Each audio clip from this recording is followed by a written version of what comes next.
and Brad and Adam and everybody and Davis. Oh my God, I'm honored to be here on the fourth anniversary, right? Of birth. Oh my God. So I first became a dangerous writer 25 years ago.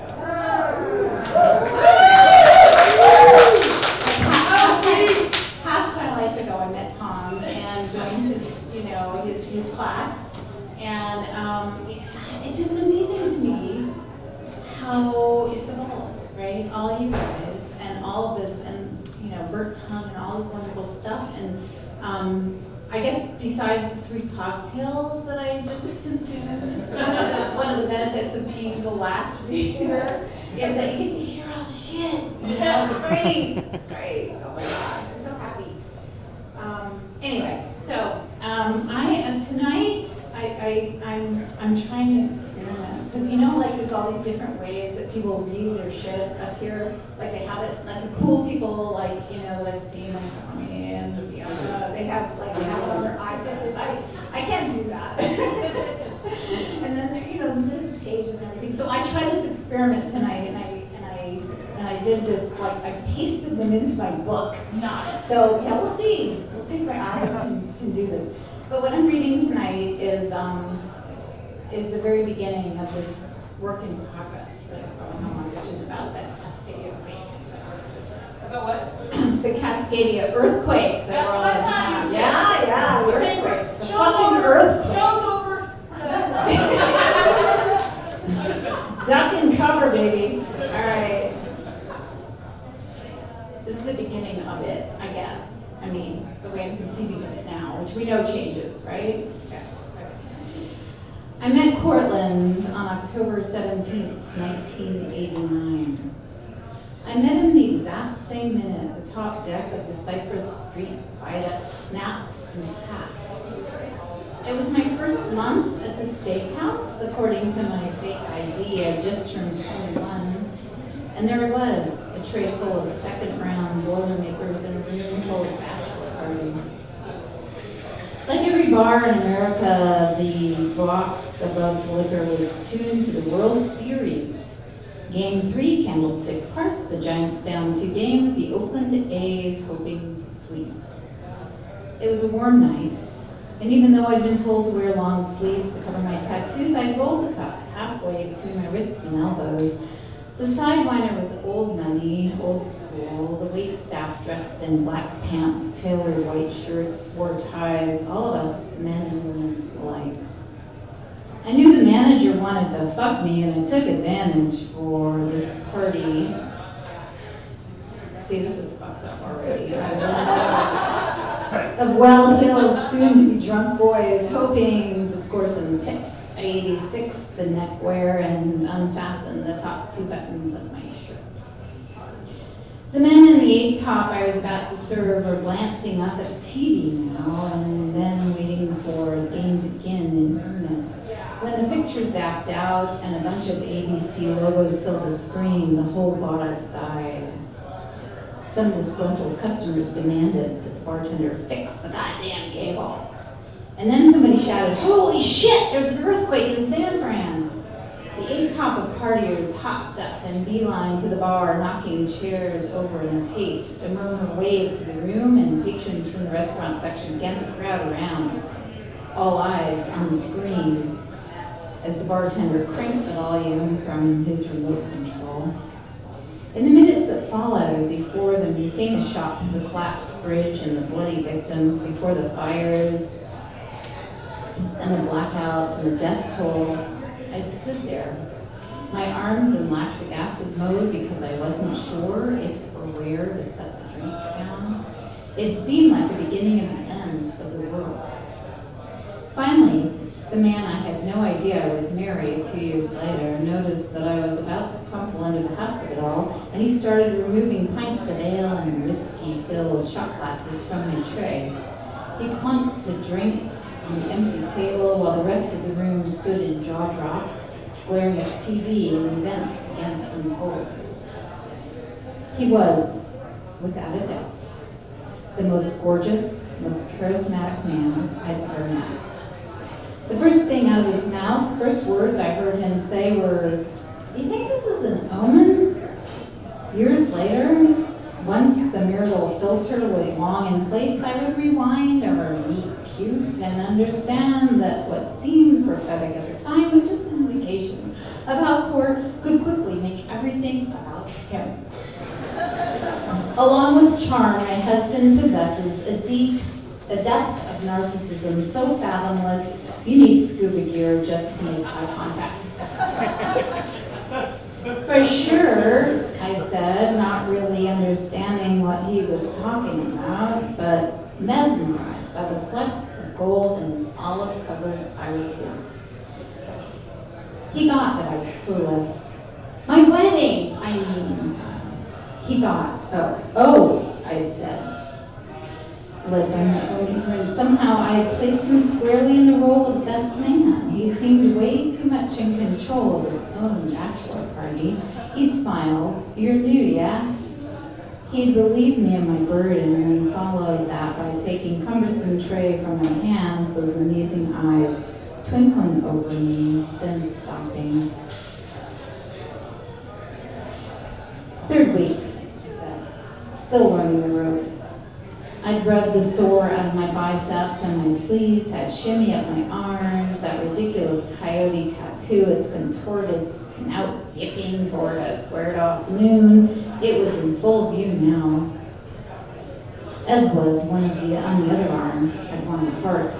The usual impulsive icon of sentimental girls. What I got instead from the cut-rate junkie I commissioned was something that looked like an ass. Plump globes beat messily together, a second grader's attempt at a valentine. Court stared at the atrocities in turn, and I immediately whipped my hands behind my back. "I know what you're thinking," I said, sickened by my own apologetic tone. "The manager hired me when I told him I would make a mistake with these. I'm saving to get them removed." Court set the tray on the table and glanced up at the television and then reached around behind me, taking each of my hands in his. "The earth is shaking violently 1,000 miles from here," he said, "and in a little over a week, I'm supposed to marry a woman I don't think I'm in love with." "I think it's only 600 miles to San Francisco," I said. He drew his thumbs up the inside of my arms like an eraser gently rubbing an error away. I felt the tingle in the gut, a bolt of hot lust stabbed and then cooled juicy in my underwear.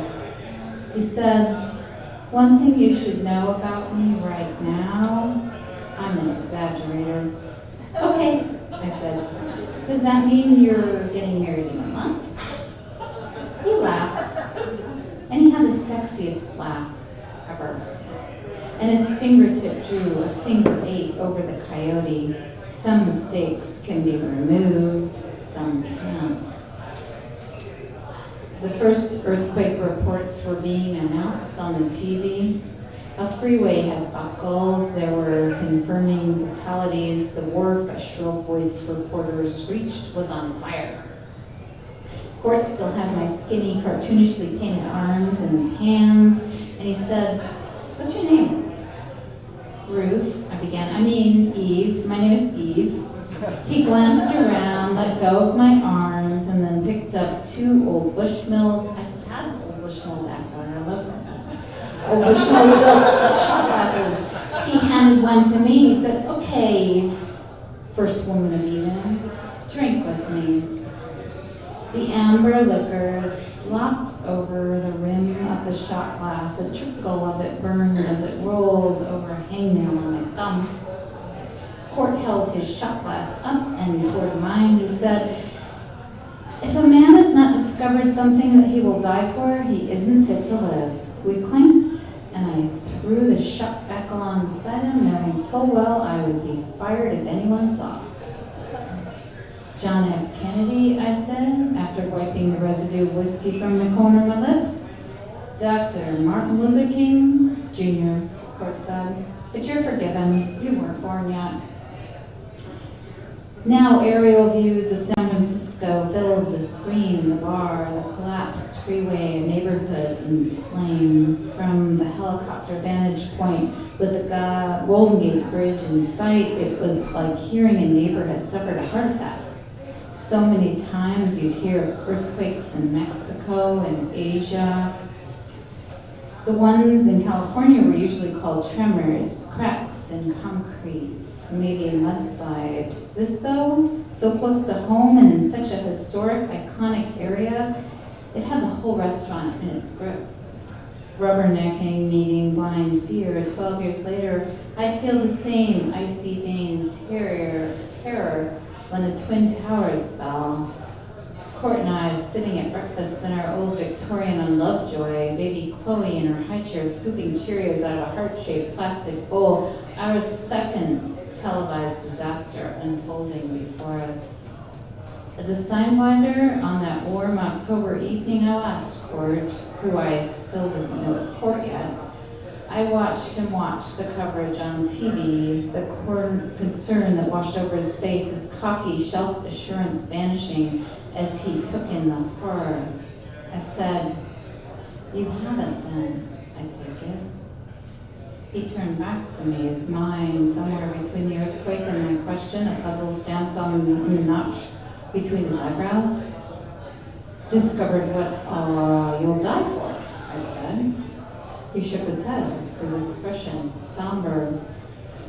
This is when I longed to tell him, with everything I had, tell the soon-to-be married stranger who I would probably never see again. I wanted to tell him that I had discovered that thing, that it wasn't as noble as civil rights or as important as a cure for cancer. I wanted to tell this gorgeous man that though I only held my baby in my arms for 10 minutes, I would take a bullet for him. On TV, the helicopter views gave way to street coverage. The death toll was a dozen confirmed. A woman in tears was clutching her stomach because she hadn't heard from her husband, whose car she suspected had been among those crushed in the wreckage. I opened my mouth and the words were lining up. I was about to spill it, all of it. The scandalized pregnancy, white shield, my real name, the adoption. Somehow, in the midst of disaster, freedom from shame had sparked a blaze of truth, but instead of the confession, I offered something else.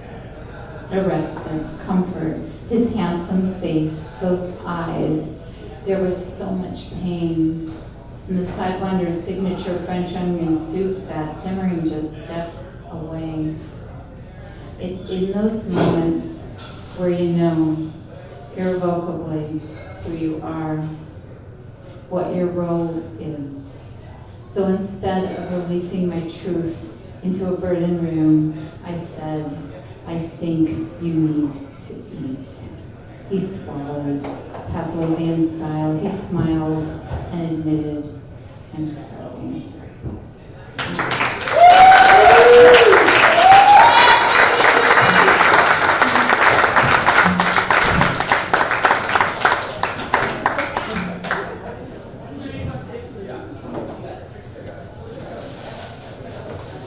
Thank you very much, Suzy Vitello.